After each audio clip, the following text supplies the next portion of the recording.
All right, so we are live, but let's. For your head, they'll get you up and going out of bed. Yeah, I don't wanna fall asleep, I don't wanna pass away. I've been thinking of our future cause I'll never see those days. I don't know why this has happened, but I probably deserve it.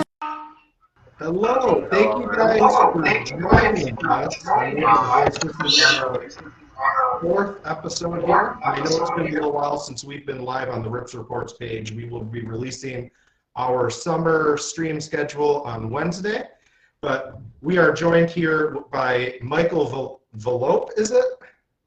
Make sure I'm pronouncing that right. Volpe. Volpe. We are joined by Michael Volpe. He is a journalist who has been covering the really kind of a weird situation in St. Louis County. If you just want to take it away and kind of explain what's been going on and what you've been covering, what you've discovered and uncovered. Sure. So I did an article actually about it in November where I interviewed, I think, 9 people, all but one of them women, who were targeted by family court. The man, I think there was abuse, but with the women, it was almost always a situation where abuse was covered up by the family court, by divorce and custody. And I didn't really, the article did well, and there was a problem, but I really wasn't thinking that much about it. But then in February, I got a video recording of a Zoom conference of nearly 40 corrupt guardian ad litem, and they're corrupt because they're talking about all kinds of corruption on the Zoom conference. And I guess they thought that they could, almost 40 of them went on Zoom, everybody's done Zoom, and I guess they thought that they could talk about the things they talked about and no one would leak it, and they were wrong.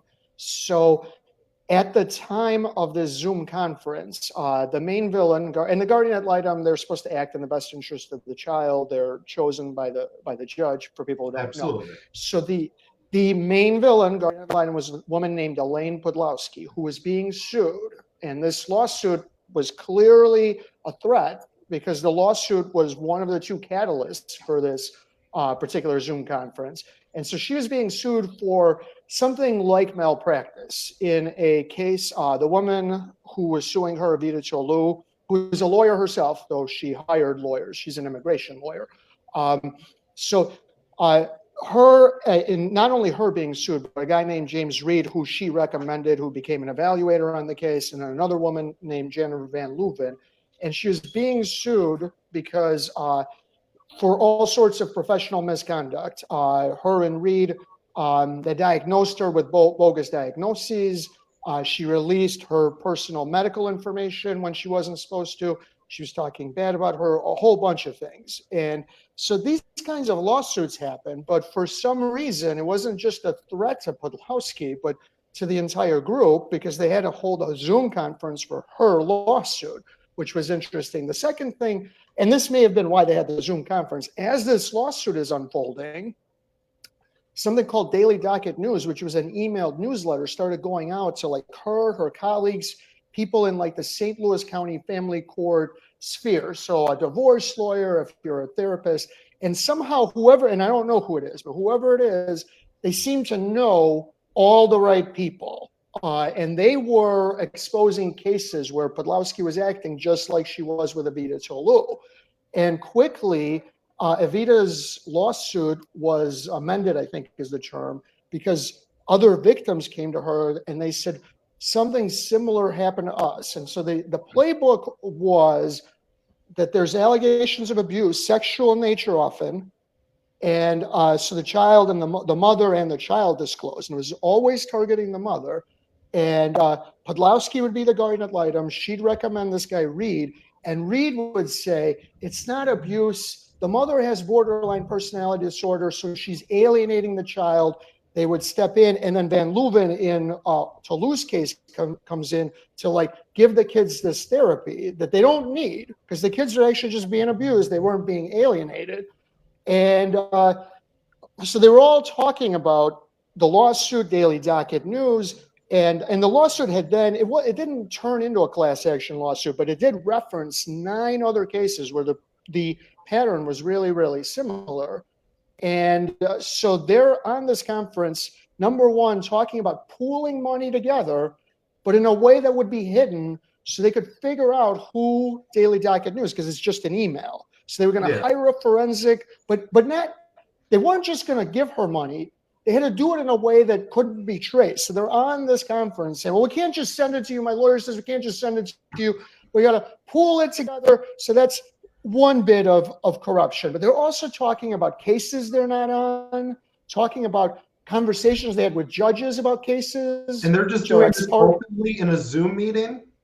Correct. And it seemed like talking about cases that you're not on, talking to judges in an ex parte manner, very matter of fact, because they're talking about it like it happens all the time. The other thing they were talking about is an email that the head judge, the presiding judge, Michael Burton, sent to all of the guardian ad litem.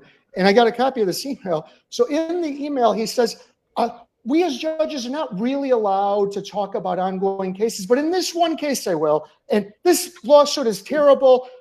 Elaine is great. You're all great. Okay, so basically, the thing that's different about St. Louis from other places, there's lots of corruption in family court, and everybody says it's systemic. But you rarely see the system on a Zoom conference telling you how the system works. So that basically that's what sort of started it all. And all of these people are now targets for an investigation because they're all corrupt, and they all probably have done cases like Elaine where you cover up for abuse, you turn it on the parent. Now, I'm just trying to figure out what is their motive for covering up for abuse. I mean, there has to be some kind of motive behind it, right? Because you make a lot of money doing it, because you create these, what I call perpetual custody cases. I think Elaine made $75,000 off of Vida Tolu. She made $50,000. She has like 26 of these. They become perpetual because you are fixing problems that don't exist. And they're putting them in separate accounts, correct? Like they're not stupid enough to put them in the same account related to work, right? I don't know where they get the money, but they're making a lot of money.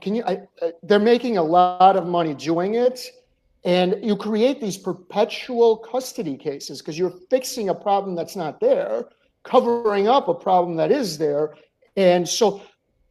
Basically, they're basically trying to keep the courtrooms flowing so they can keep paychecks. Absolutely, for themselves, right. It's a mere contradiction, basically, of the whole point of what they took the oath for. That's how I perceive it as. Right, correct. They're making a ton of money off of the backs of innocent children and some of their parents. So the next thing that happened was I got this audio recording of a judge, Nicole Zellweger, and a 14-year-old. I know the 14-year-old's name, but I won't say that. Her mother's Angie Freiner.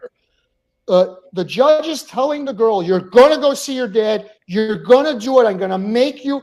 It's going to, in fact, one of the quotes is, we can do this the easy way or the hard way. The girl says, don't make me see my dad. He's molesting me. She says, I don't care. Sends the girl anyway. And the guardian ad litem in that case was Venus Jackson, who was on the call and claiming on the call, all my clients are poor. I don't really make a lot of money. I don't believe that for a second. So that exploded the case even more. My article comes. For 1 second, can I just include something real quick? Mike, sorry. Just to let everybody know, I have shared her story on the We Are the Voice group, just so people are full aware of what's going on with her story. She did want to share, but unfortunately, I guess they're trying to press criminal charges. I haven't been able to keep in contact with her. So, Mike, I don't know if you have. I know you've covered a lot with her. I don't know if you've been in contact with her recently. I have been in contact with her recently. So she, by the way, has not seen her daughter since that hearing. She's not been in contact with her daughter. And that hearing, I think, was March. She hasn't been in contact with her daughter in any way, by phone, Zoom, anyway, for over a month. She was moved to Arizona, maybe another state. This is a 14-year-old, and they trafficked her, just brazenly trafficked her. So as soon as my article on the Zoom conference comes out, every judge in that what they call circuits, so the circuit that covers St. Louis County, recuses themselves from Avita's case. Totally unprecedented. And from there, another reporter, a friend of mine, Megan Fox, who works for PG Media, she did a lot of work. I did a lot of work. We were absolutely overflowed with victims primarily from St. Louis County, then from the rest of Missouri, and of course from the entire country. It started with a lot of women. Eventually, a lot of men came forward. They are victimized just in different ways. Men primarily victimized by just taking them out of their kids' lives for either no reasons, specious reasons, made up reasons. Ken Rosa, who runs the Fathers' Rights Movement, he's one of the victims. He barely sees 2 of his 6 children. The other 4 are all functioning, some of them making money, some of them are adults now, somehow. And Elaine Podlowski, by the way, his garden at Lightham. We found all kinds of things. And then a little bit in other counties, there's a judge named Erin Burleson, whose dad is a judge. And so she basically became a judge through nepotism. Horrible, awful judge, covers up for abuse, same kind of thing. In the county that has Kansas City, Missouri, they have their own little cadre that's basically the same thing, just with different players. And so a lot of these garden at Lightham are involved in what I would call child trafficking, because they are moving kids from one parent to the other strictly to make money, which I consider child trafficking. In fact, one of the articles I wrote is I believe this is a criminal enterprise, that it should be charged under RICO. And so we continue to get more and more victims, and there's hundreds, if not thousands of victims just in St. Louis County. And these garden at Lightham, they are, what they're doing is they are doing anything to just keep cases going, to keep them open, and to put kids with whatever parent will make them a lot of money. So they're supposed to be acting in the best interest of the child. That almost never happens with Guardian ad litem, but it's much more brazen in this case. The person who spoke the most on that Zoom conference, her name is Sarah Pleben. She comes up a lot. She, number one, even though she's a lawyer, all she does is Guardian ad litem work. So that tells you, Guardian ad litem is not supposed to be an industry, and yet here's a woman who makes all of her money, and it's a lot of money, just strictly being a guardian ad litem. She's not even a lawyer. Elaine, it's absolutely monumental. She's a prolific guardian ad litem. She's also a prolific divorce lawyer. So basically on all sides. And like one of the things that I found, it's the Vandenberg case, and that's another case where Elaine and others were covering up for sexual abuse. And that girl spends half her time with her dad, who's molesting her, and he molests her. I don't know if it's all the time, but he definitely still molests her because Elaine runs interference. So one of the things I found in that case is her attorney, the woman's attorney, the mom's attorney, Caroline, was secretly communicating throughout with Elaine, the guardian ad litem, and they were basically scheming to figure out how to block her own clients. Now, and it's all in text messages. This is how brazen and corrupt they are. This lawyer can get disbarred for that. I mean, that's a very serious thing to do. Let me just put it to you this way. Elaine Podlowski probably every single day does something that would get her disbarred if we were in something that was objective and reasonable. She talks to judges ex parte all the time. She violates her oath. She violates privacy. She violates HIPAA. I don't know if it's a violation of HIPAA because it's supposed to be medical professionals, but she gets access to medical records, and then court orders say you're not supposed to share them. She shares them. I can tell you this. Evita said that Elaine called Caroline, crazy Caroline, to Evita. So she was bad-mouthing one person to another litigant. That's how they found each other. Because she was like, oh, you're crazy, Caroline. So the other thing is these people have contempt for the litigants. Rather than acknowledging what they're doing, they're saying the litigants are the problem. They have mental disorders. They have mental problems. That's why they treat us badly. Not because we force kids to live with abusers. Not because we take good parents completely out of kids' lives. It's because they have mental disorders.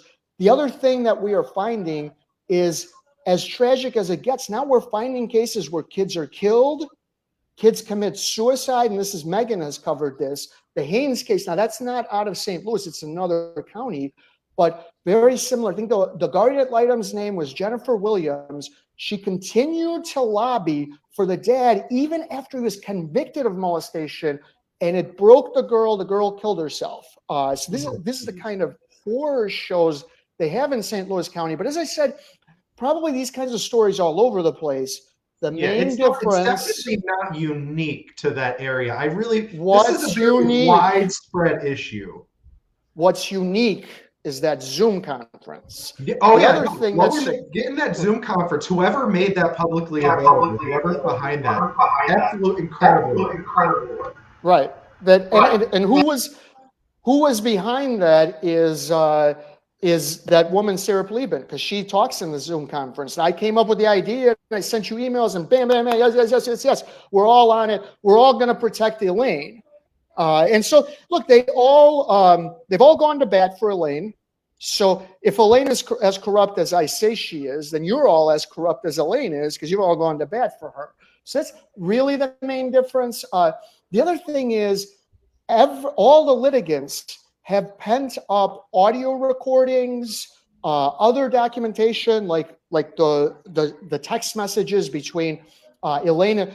The lawyer for Caroline was Tricia Susie, and her boss, Deb Henry. They're bad-mouthing Caroline, number one, but again, scheming behind your client's back with the guardian ad litem. It's right there in text messages. Yeah. So cool. the latest, not the latest, but one of the cases that I found, her name is Melissa Hagemeyer. Same playbook, accused of parental alienation. Her daughter is taken out in November. She has since disclosed not just to CPS, to police. And her guardian ad litem is Molly Murphy. She is running interference and insisting that she live with dad while the investigation is ongoing. And I saw the police reports. This isn't like he touched me. This is very graphic. Like, he ripped my panties off and he effed me. This is what she's telling cops. Molly Murphy has this. And she's saying, she's still insisting that she live with dad. And in fact, Molly Murphy's pushing for 50-50. And that's the exact situation that Caroline's daughter is in right now. Caroline's daughter spends half her time with her molester, and Molly Murphy would like Melissa's daughter to spend half her time with her molester. And so this is the kind of thing that you have in St. Louis County, and it's a really big deal. And the Zoom conference is different than anything else. And so this is an opportunity to expose the corruption in a way that it's almost never been exposed before. And so that's what we're working on, and we're continuing. Look, I get messages from people probably at least 2-3 times a week just from St. Louis County, new people.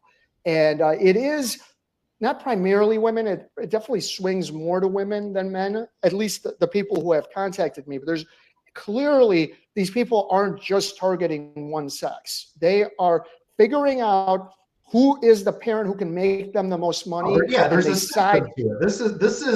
This, I mean, from the way you're describing it, this is methodically done. It's not like this is just getting there's a fly on the wall. And here's go ahead. Right. Here's one story that everyone should know. There's a guy named Brad Furco, who was a former CEO of a local pretty big company. It was a big deal. He ran into Sarah Palin in 2004, and she tried to run this scam on him. He figured out how to get out of it, but he described that she was very expert in 2004. So she didn't learn it in 2004. She probably learned it at least 5 years early, if not longer. So how long is this scam been going on? Who taught her how to do her job? Like, let's be real here. Right. So at least 20 years, these people have been doing it, and we're putting more and more of these guardian ad litem into it. I've heard and have not been allowed to release a recording. The judge in Caroline's case, his name is Bruce Hilton, and he chewed her out in the most inappropriate way during one of the court hearings, and it was the reason that he had to recuse himself. And so that recording will eventually, if I'm ever allowed to release it, will be released. And there's a lot of them like that. The recording of the girl is brutal. I get one recording that I released of Elaine is she's talking to Caroline, and she's saying, "Did your ex stick something up your daughter's ass?" "I don't know." She, your daughter, meaning, says he did. He says he didn't. You weren't there. I wasn't there. And that's the attitude she takes. And then she says, listen, he's going to be in her life. You have to get over it. This is how they run interference. They're on audio showing you how corrupt they are. And so in the middle of that Zoom conference, Sarah Paleben says probably the most important and the most provocative thing, which is this threatens to take down the entire system.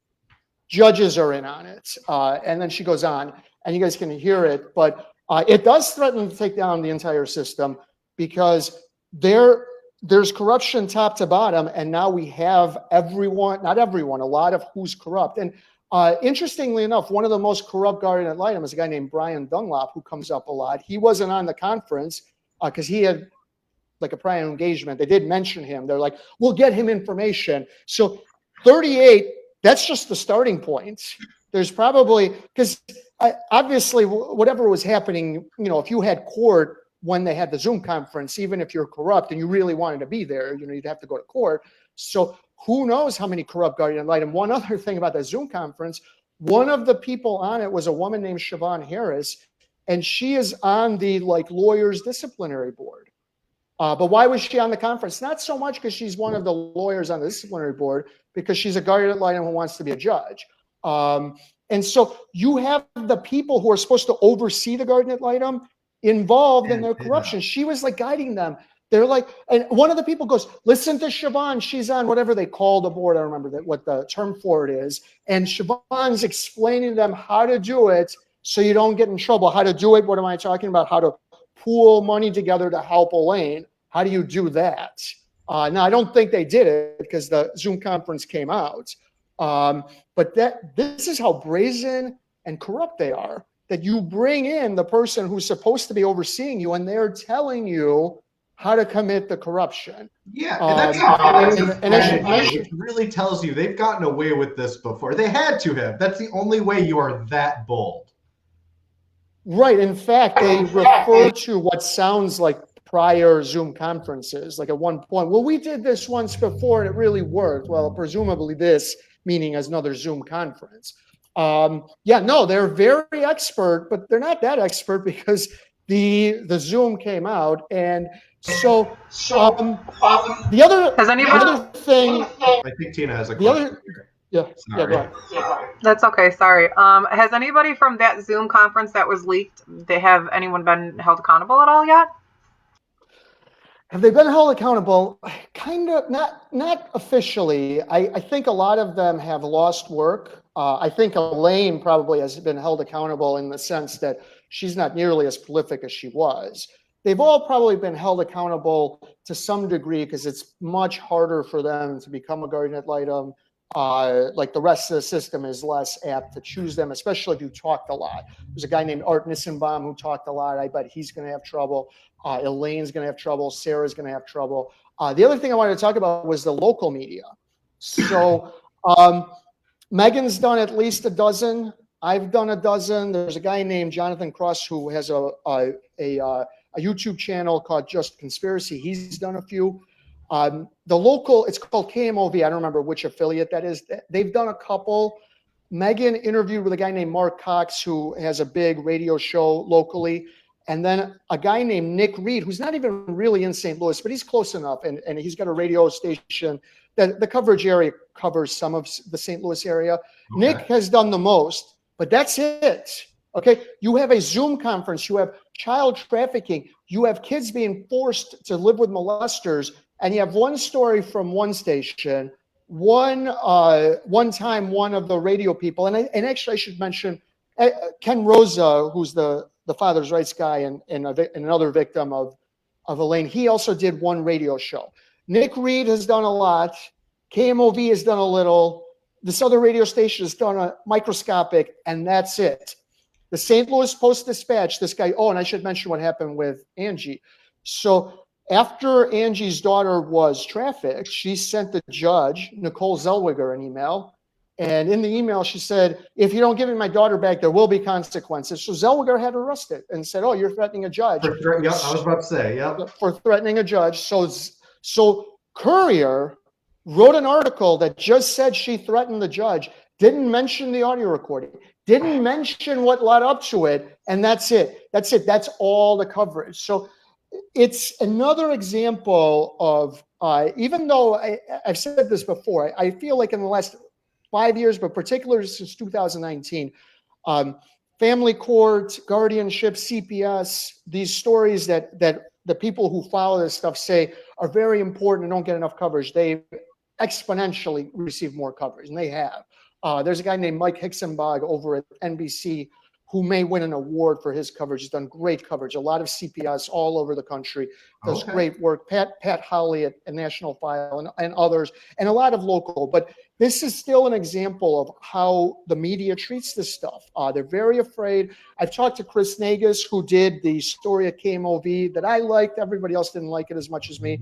And he said, these are very sensitive. And that's code for it's really, really hard to do them. And so, it's really, really hard. What I told Chris was I did a story in late 2019 about a woman named Carol Witkowski who has a case really similar to these in Kane County. Her son is dead. Her ex molested him and ripped his butt to the point, his son was almost 3, that he died. And I published it on the Daily Caller. You guys can find it. And I said that it's a pain in the butt. My editor was Jordan Bloom. I can only imagine how huge a pain it was for him. Every single sentence, I believe, could have gotten me, him, and Daily Caller sued. It took him a long time, but you know what? He published it. He got everything that was involved in that story in there, and that was the beginning. That was the first time a story was comprehensively done about what happened, and she's done a lot since. She's become an activist. A lot of people know what happened. Now, by the way, in her case, her ex has not been charged with murder. Her ex spends 50% of the time with her living daughter, the older sister of the brother that he killed. Jeez. Still, but you gotta be kidding me. Go ahead. Oh, I was just saying, you gotta be kidding me. That's just crazy. Right. It's brutal. But the point I was making to Chris is, yeah, it's hard. It's hard. But somehow Daily Caller figured it out. Somehow I figured it out. So hopefully the St. Louis media will figure it out. It's so much harder if it's me and Megan and we pick up a few people, but we're national, we're not in St. Louis, to break this. If St. Louis gets involved, even on a small level, and that was Bradford, here's how crazy it is. We held a press conference was held that I was at. All 4, I think, or at least 3 of the local affiliates, the ABC, CBS, NBC, whatever they were all there. They're filming. It was an hour. Haynes, the case where the girl killed herself, that's the first time we heard about it. We didn't even know it happened. The mom is telling, her sister's talking about it. That's pretty outrageous, pretty provocative. Probably can get some eyeballs. Whoever was there, was either 3 or 4 of the networks. None of them actually ran a story on it. They told their cameramen to go. The cameraman sat there with the cameras for an hour, and then they didn't run anything. Nothing. That's a common problem. Right? And Brad Furco was there, and he said, yeah, no, it is a common problem. As I said, it's not just the family less and court less of a system, problem. that's what this show is about, but we see it in a lot of other situations. The news sends people to film or whatever, and they never cover it. It happens a lot, which is why I think it's given this rise to these independent media who live stream on Facebook and YouTube and who write blogs and do all this other stuff, because it's needed. Because the media, quite frankly, is not interested in covering stuff like child abuse. They're not interested in covering stuff like missing persons cases properly. That's really the problem that we are running in locally here in Buffalo and all around the country. Obviously, where you're at as well. Right. No, I totally agree. But you guys wanted to say something? Sure. Sorry. That Brandon, you know that happened even with us. We actually stood out for our first event to raise awareness against child abuse right in front of the Channel 4 news station with the story for my son. And the guy had the nerve to come out, look at our stuff, but refuse to even inquire about what we were doing besides stating, you don't need to be blocking our parking lot. And we're like, listen, dude, we're not here to cause a problem. We're just trying to get awareness. I contacted all the Buffalo news stations here. I literally had one news station finally contact me back. He interviewed me for an hour, took all my proof, all my recording, all my pictures, just to waste a week of my time to turn around and tell me, I can't do this because the judge is very high profiled in the politics here in Buffalo. And I'm going, I'm glad a paycheck is just a paycheck. So guess what? You're idly standing by just as well, and you're going to be held accountable sooner or later one day as well. I mean, it's sad, it's hurtful, but parents like myself or other parents, who do you run to? Right. Who do you get your information out to? Right. Look, what you just described, I think people like you have had a story like that with local media almost all around the country. So that it's a huge problem. To me, the biggest thing that holds media back is the threat of a lawsuit with a story like this. As Nagus said, he didn't quite say it, though I know exactly what he meant. These are sensitive, they're very difficult. That's code for the threat of a lawsuit is 100 times as big as if I covered the local congressman, where the threat of a lawsuit is 0. All right, but isn't there a way? Because sorry, we keep kind of interfering with each other. I was just wondering, isn't there a way that even if somebody was to cover the story, as long as they're keeping out, like when we do our show, we keep out people's personal information, names, addresses, things that can cause issues amongst the other party, whether they're innocent or not. But isn't there a way for, say, like if a reporter wants to get involved, can't they do the same thing to keep the sensitive material out, but just enough to like portray that there's a serious issue, and something needs to be done? That only minimizes the threat of a lawsuit. If you're accusing someone of abuse, molestation, you're accusing someone else of covering it up, and you're wrong, you're going to get sued. Yeah. All right? You misquote a politician, you're not going to get sued. Most people won't even care. So it's a huge difference. It's a big difference in dynamic, and that's what you said about all the judges are really powerful. That's another problem, and that happens a lot, and people don't like to take on judges. But the threat of a lawsuit, you're right, they can do all of that, and that minimizes the lawsuit. Now, look, in Kara's case, if they had done that, it would have been a terrible story. Daily Caller, who published this, stuck their neck way out, but her 2-year-old was dead. It's an important story, and it's still out there. Everything you're saying a kid dying for this to get any but it still only minimized the threat. Say again? I said it's sad that it took a kid dying for this to get any coverage, though. Like, it shouldn't come to that. Right, yeah, no, but look. It's important to talk about, and they're right, really dropping the ball. You would think, and right, and ironically, the story that I'm most known for, the Rucky case, it was covered by 2020. It was a hatchet job, and the woman, she was just not in a position to get a lawyer. So ironically, the one time they covered it, 2020 did a hatchet job that was defamatory. They lied. They flat out lied. Made the woman into the villain when she was the victim, and they should have been sued. So ironically enough, when they do cover it, they don't have any qualms with engaging in things that are totally defamatory. So I think we got a half hour left. I also wanted to talk about North Carolina. So, okay.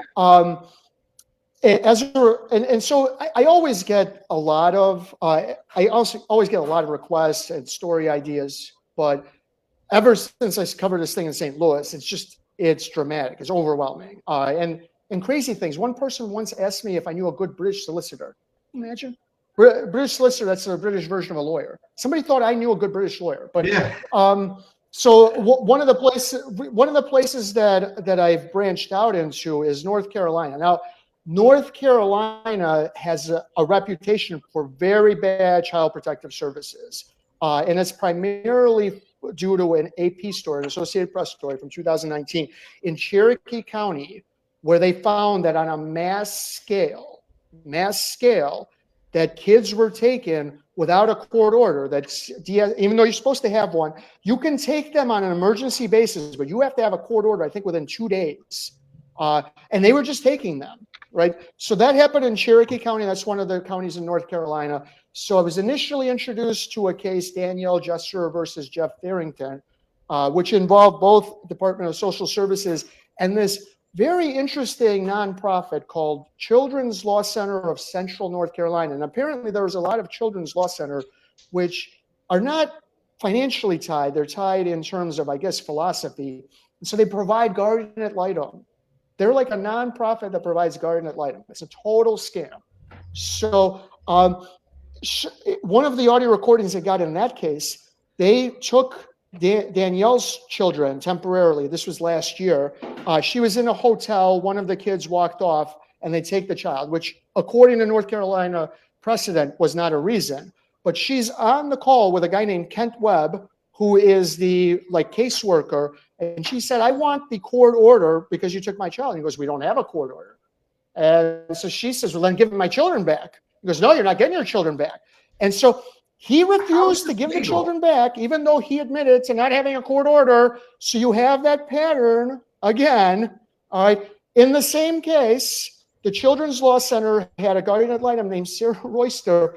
Danielle sends her a voicemail and says, I want to meet. I don't like what's happening. I want a meeting with you, your boss, this boss, that boss. She was basically going to confront everyone and tell them how she didn't like how things were being handled. The next day, they tell her lawyers, this is the Children's Law Center, mom's not allowed to contact guardian ad litem or anyone else at the Children's Law Center. So this is a nonprofit that claims to act in the best interest of children.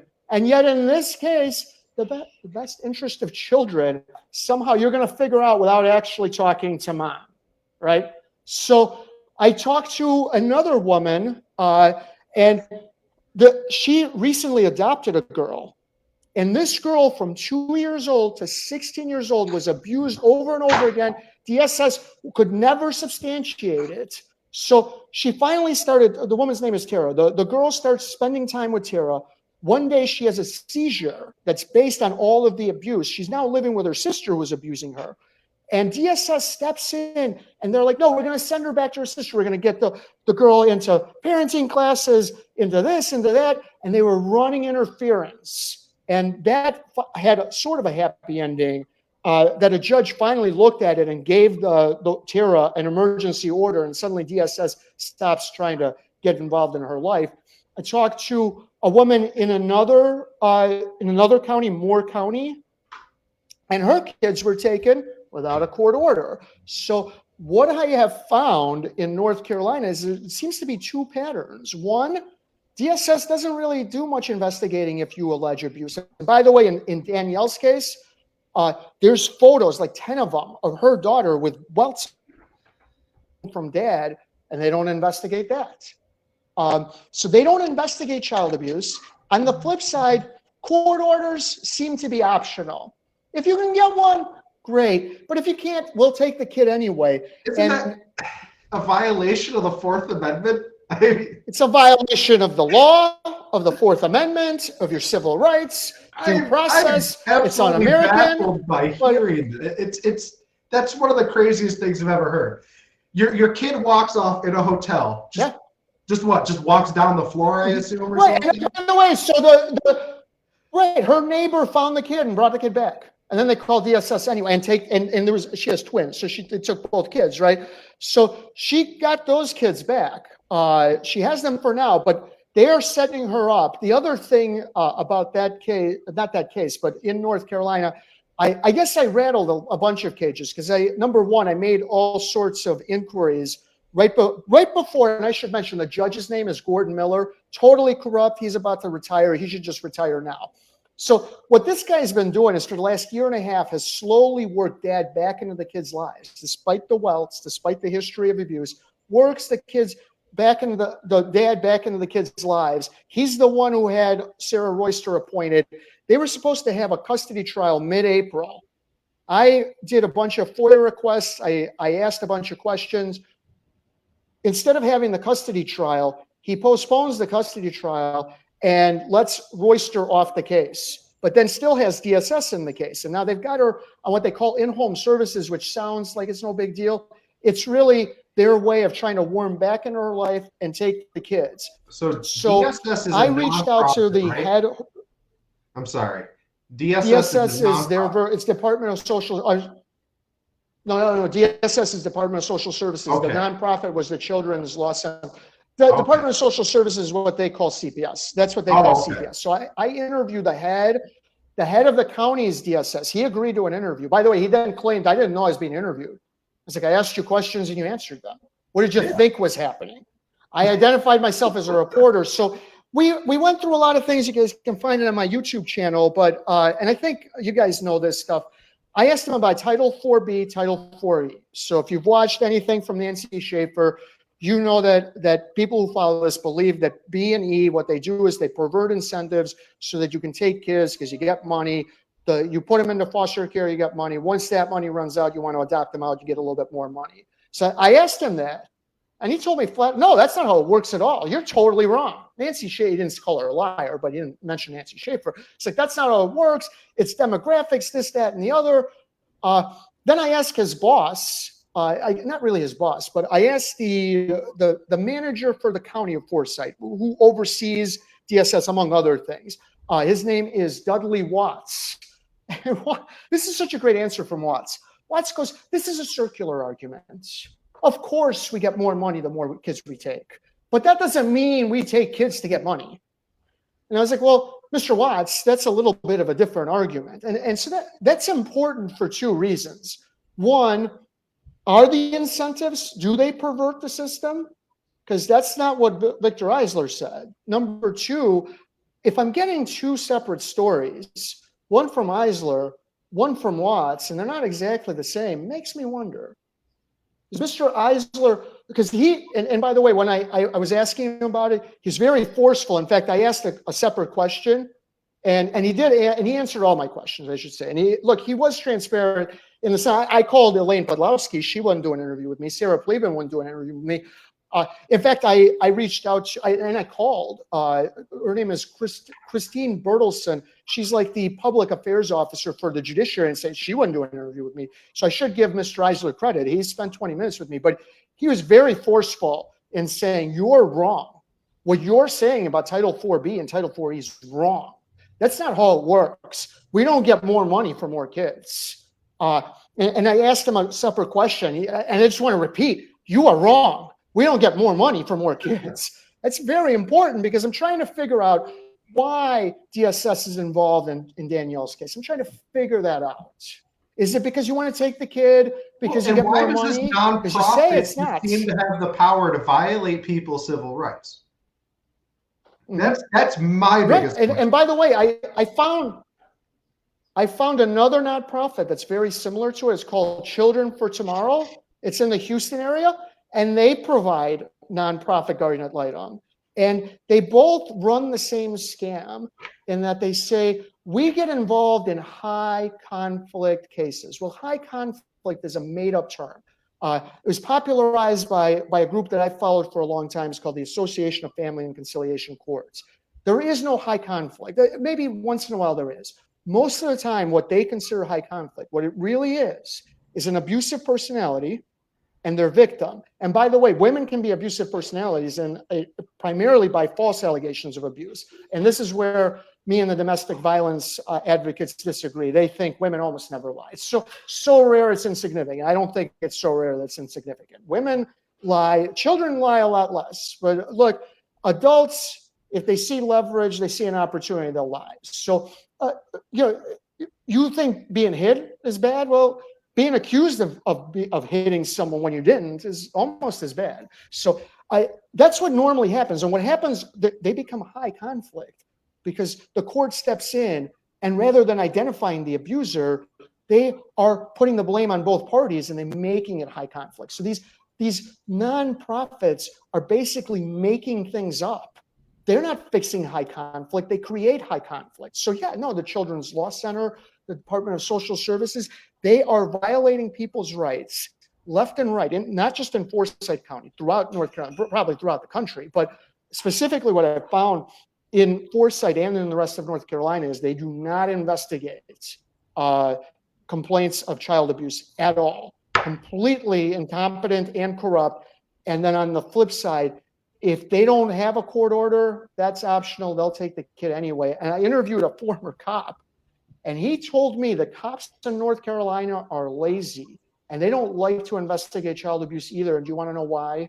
Because it's a lot of paperwork. He actually said that cops don't like, in North Carolina at least, to investigate child abuse because it's more paperwork. And also, you're in court a lot more. They don't like either. So they do these bogus investigations because they don't want the paperwork. They don't want to be in court. And that's why kids are being abused. That's why they're being molested. And That's why the girl. something I've talked about many times.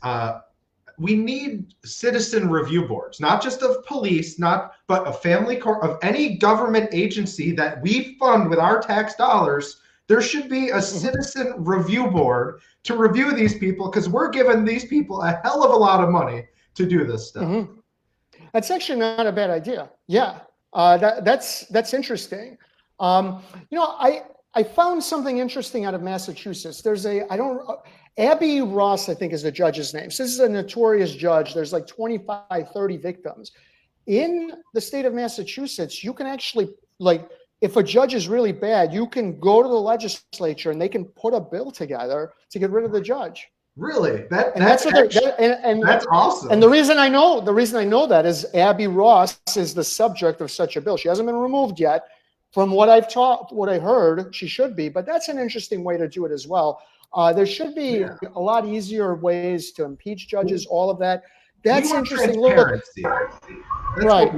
More. By the way, speaking of transparency, and this goes towards North Carolina and St. Louis. So we're supposed to have open courtrooms in America, right? So Nicole Zellweger and I, we've gotten to know each other a little bit.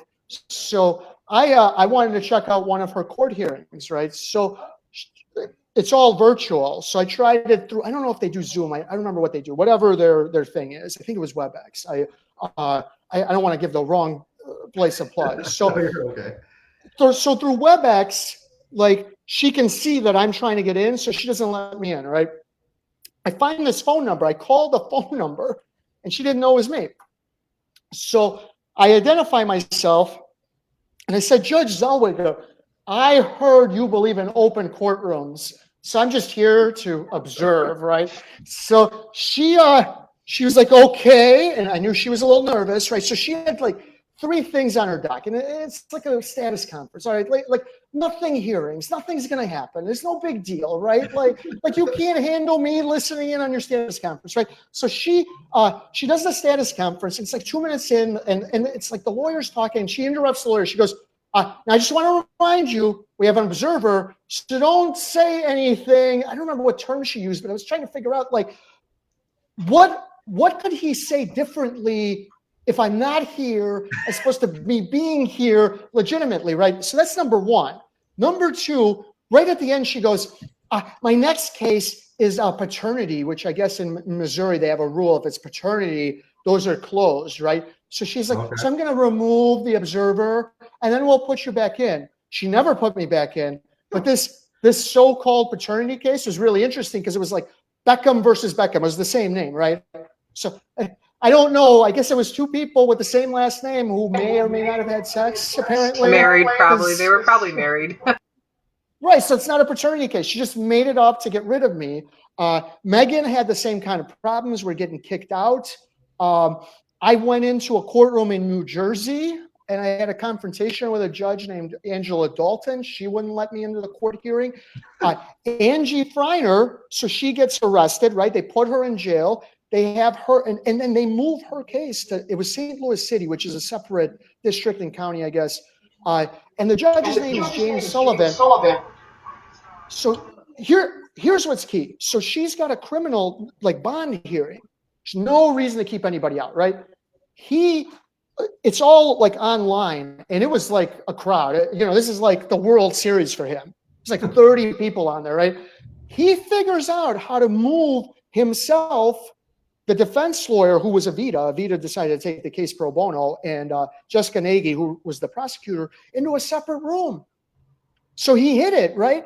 So then he lets Angie go, and I guess the prosecutors expected him to keep Angie in jail. So the prosecutors, within 24 hours, file a motion to get her back in jail. He schedules a new hearing, and this time he says, even though we got COVID and they're all supposed to be, unless it has to be in person, we're going to do it online because now everybody's doing them online. It's no big deal. Everybody's got used to it. So he holds it in person. Ken Rosa shows up, and he's like, yeah, I'd like to see the hearing. And the bailiff or whoever calls in, the judge says, I'm not letting you in. So this is how non-transparent they are, Okay, even during a bond hearing, they kick you out. Megan confronted a judge in Illinois in Cook County, and the judge wouldn't let her in. Judge, it's completely non-transparent. They do not want you to watch them, even though we're supposed to have open courtrooms. Well, and the there's a United reason States for in that. general, we say we believe in transparency, but every government agency, every government unit, none of them have any information available to the public. And what is available to the public is bare bones. Do you know what? And that leads me back into North Carolina. So one of the FOIA requests that I had was I wanted to know how many cases Gordon Miller appointed someone from the Children's Law Center. They don't have that statistic. They don't keep records on it? Right. Judicial, they couldn't figure out. And by the way, and I asked, like in the last year, think about it. So I don't know how many cases. Now. This should be easy. Right, yeah, no, think about this. So Gordon Miller, I don't know how many cases he has in the last year. Let's say it's 50. Okay. How many of those are supposed to have a guardian ad litem? Most of them shouldn't even have a guardian ad litem. So let's say it's 15. Well, how many times did you appoint? It sounds like it's more than 15 for Gordon Miller, right? How many times did you appoint the Children's Law Center? It should be like 2 or 3. You should be able to call his chambers and say how many times in the last year you've appointed somebody from the Children's Law Center. Because besides this case, it should be 1 or 2. They don't have that information. They had almost nothing. Now, they did have information. And here's how ridiculous the Children's Law Center is. North Carolina has a guardian ad litem program. So if it's abuse, neglect, or dependency, if they found it, those are the terms they claimed, they bring in a guardian ad litem through the North Carolina Guardian ad litem program. So my question is, if you already have a guardian ad litem program, why do they need the Children's Law Center of North Carolina to also offer a guardian ad litem? That's why I wanted to know exactly how many times he appointed the Children's Law Center, because if there's any more than 3, then he's corrupt. And conveniently, they didn't have any of that information. And then one of the clerks got all bent out of shape when I said, for what it's worth, I think you should. She's like, we're not covering anything up. Like, I kind of are, because I don't know how many times Judge Miller appointed the Children's Law Center. Because look, if it's 18 or 20 or 30, that tells one story. If it's 2, it tells another story. And by the way, they gave me all kinds of data on the North Carolina Guardian ad litem program. And based on that data, it doesn't seem like they're misusing that program. So it actually pays to be transparent. They had appointments in maybe like 250 times in the county, in Forsyth County. And I looked it up. Forsyth County has 380,000 people, 80,000 children. You appointed on 250 cases. That doesn't seem like it's too much. See what happens when you're transparent? You show your work. Gordon Miller's not transparent. It makes me wonder how often. And of course, Judge Miller, it was great. He was like, if he can come in person, then he can watch the hearing. So you're right. It's a complete lack of transparency. And I compare it. I did an article in January about this corrupt thing in Texas. And I didn't even do the FOIA request, but this guy, Wayne Joel Chafino, who was following the same story, he got all of this data from the police about how many times people were arrested for something. And the police broke everything down, and they had everything. Why? Because police, they're judged, are you going to be the police chief of Chicago? Well, it's really easy to tell. Did murders go down this year or up? If they went down, you'll be the police chief next year. If they went up, well, that's how they're judged, right? So cops have stats on everything. Judges have stats on nothing because they're not judged. They themselves are not evaluated in any way, shape, or form. So we don't know if they're over. Well, they're elected a lot of times. They're either elected or appointed. All right, but can I? Yeah, go ahead. Can I give you? So in New Jersey, they're nominated by the governor, and then the state senate approves it. So there's a judge out of there named Paul Iskandon. 200 women came forward with horror stories. 200. Do you know how many that is? 200. He was still reappointed to a lifetime appointment. And one of the women, her ex, was a former capo in one of the 5 families, went into witness protection, And Judge Scanlon gave him sole custody because she moved out of his county, right? And she was there testifying, still gave him lifetime appointment. In the state of Illinois, we're elected. There's a book called When Corruption Was King, which described how the outfit, which is our mafia, our local La Cosa Nostra, the same gang that Al Capone once ran, they were controlling the judges because they were the ones who could organize and get the vote out.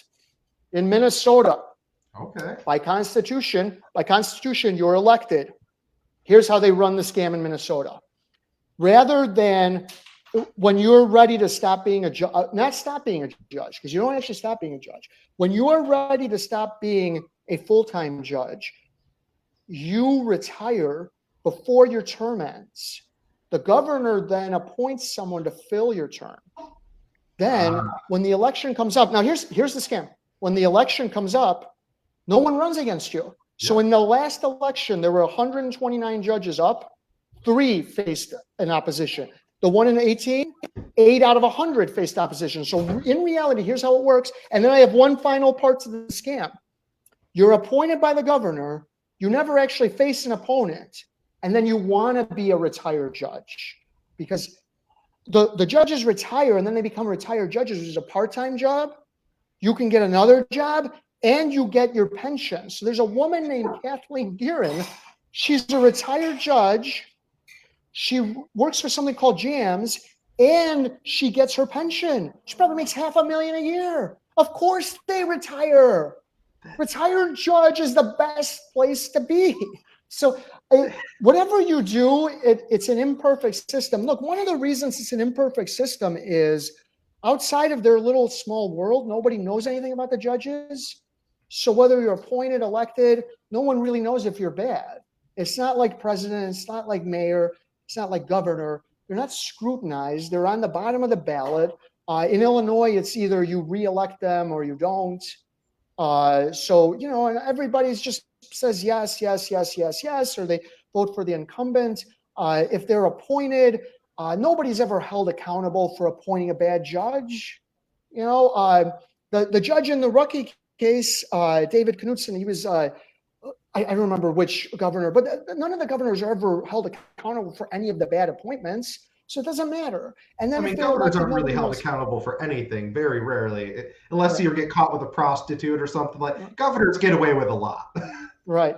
Okay. I gotta get going. We're gonna wrap it up. Yes, sir. All right. So you were very informative, Mike. Thank you very much. I'm sure maybe we'll have you on again. Thank you. Thank you guys. Right. For tuned in, and have me back on any time. Have me back on any time. One thing I wanted to point out: the Rucky case. It has the same playbook. Dad is abusive. Dad put a gun to his kid's head, according to a CPS report. Among many things, he choked his wife, choked his daughter. Mom was accused of parental alienation. That's not only a nationwide scam, it's an international scam. Megan and I do a live cast. We just interviewed a woman named Liz Perkins, who does these same investigations out of England, and she told us parental alienation is misused the same way.